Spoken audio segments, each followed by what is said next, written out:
Welcome back. ఏపీలో అధికార టీడీపీకి ఆ నియోజకవర్గం కంచుకోట. రాజకీయ సునామీలను సైతం తట్టుకొని ఆ పార్టీ జెండా ఎగిరింది. సామాజిక సమీకరణాలు, క్యాడరే అక్కడ సైకిల్ పార్టీకి బలం, బలగం. అలాంటి నియోజకవర్గంలో లెక్కలు మారుతున్నాయట. నేతల్లో లోపాలు పార్టీకి శాపాలుగా మారుతున్నాయట. ఒక వెలుగు వెలిగిన నేతలు ఇప్పుడు తలోదారి చూసుకుంటున్నారట. సమన్వయం సాధించాల్సిన వారు మౌనంగా ఉండిపోతున్నారట. దీంతో కంచుకోటకు బీటలు ఖాయమనే చర్చ మొదలైంది. ఇంతకీ ఏంటా నియోజకవర్గం? అసలు అక్కడ ఏం జరుగుతోంది?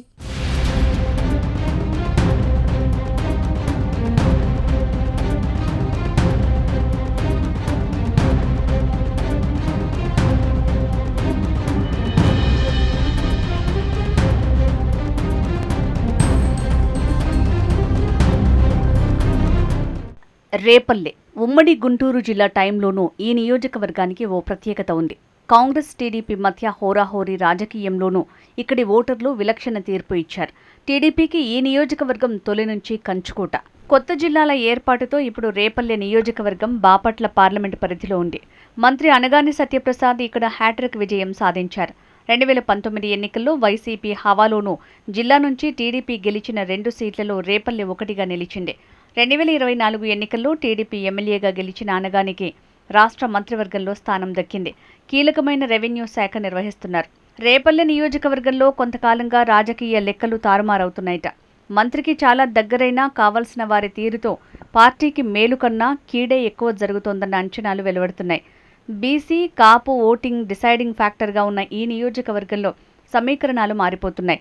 ఇదే నియోజకవర్గంలో కాంగ్రెస్ నేత మోపిదేవి శ్రీనివాస్, గుడపాటి శ్రీనివాసులు బలమైన కాపు సామాజిక వర్గానికి చెందినవారు. అందులో గుడపాటి శ్రీనివాస్ మంత్రి అనగాని సత్యప్రసాద్కి రైట్ హ్యాండ్గా వ్యవహరిస్తూ నియోజకవర్గంలో బలమైన నేతగా ఉన్నారు. అయితే మంత్రి అనగాని సత్యప్రసాద్ బ్రదర్ అయిన శివప్రసాద్తో కింది స్థాయి నేతలు ఇమిడి ఉండలేకపోతున్నారట.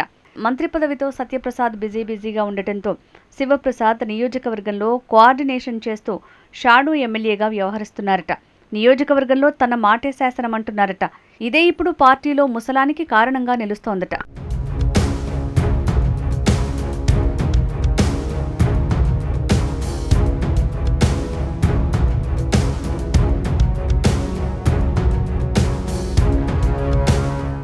మంత్రి సోదరుడిగా శివప్రసాద్ తన హవా చూపించే క్రమంలో పార్టీ నేతలతో పాటుగా అధికారుల్ని శాసిస్తూ కొత్త రాజకీయం చేస్తున్నారట. తన మాట కాదంటే అధికారులు అక్కడి నుంచి స్థానచలనం కోసం సిద్ధపడాల్సిందేనట. అదేవిధంగా నేతలు టీడీపీని వీడి మరో పార్టీని వెతుక్కోవాల్సిందేనట. ఒకసారి సామాజిక సమీకరణాలను విశ్లేషిస్తే ఈ నియోజకవర్గంలో తొలి స్థానంలో గౌడ సామాజిక వర్గం, తర్వాతి స్థానంలో కాపు ఓట్లు గెలుపోటములను నిర్ణయించే స్థాయిలో ఉన్నాయి. కాగా వైసీపీ ఆవిర్భావం తర్వాత ఇప్పటి వరకు ఈ నియోజకవర్గంలో ఆ పార్టీ గెలుపొందలేదు. దీంతో ఈసారి ముందస్తుగానే ఇక్కడ పీఠం మోహన్ వైసీపీ రేపల్లె సమన్వయకర్తగా నియమితులు కావడంతో ఆయన వేగంగా పావులు కదుపుతున్నారట. నియోజకవర్గ టీడీపీలో ఎవరైనా అసంతృప్తిగా ఉంటే వెంటనే పీఠం మోహన్ అలర్ట్ అవుతారట. వారికి గాలం వేసే ప్రయత్నం చేస్తున్నారట. అసమ్మతి నేతలతో మాట్లాడటం, వైసీపీ జెండా కప్పటం వంటి పరిణామాలు స్పీడ్గా అయిపోతున్నాయట. ఈ క్రమంలోనే ప్రభుత్వం మారాక వైసీపీని వీడి టీడీపీలో చేరిన మాజీ మంత్రి మోపిదేవి వెంకటరమణ కూడా సైకిల్ పార్టీలో అసంతృప్తిగా ఉన్నారట. తెలుగుదేశంలో తనకు ప్రాధాన్యత లేదని భావిస్తున్నారట.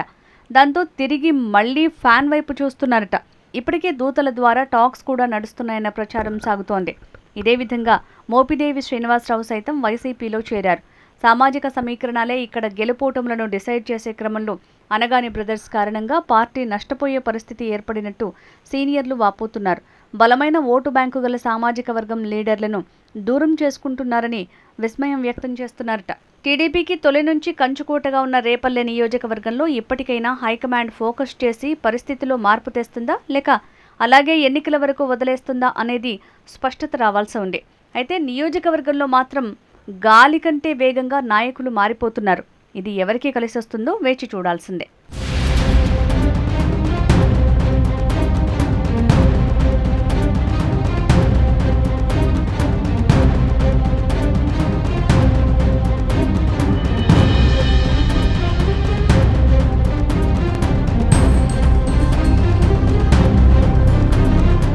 ఇది వాల్టీ of the record. Stay tune to HM TV. వార్త ఆగదు, నిజం దాగదు.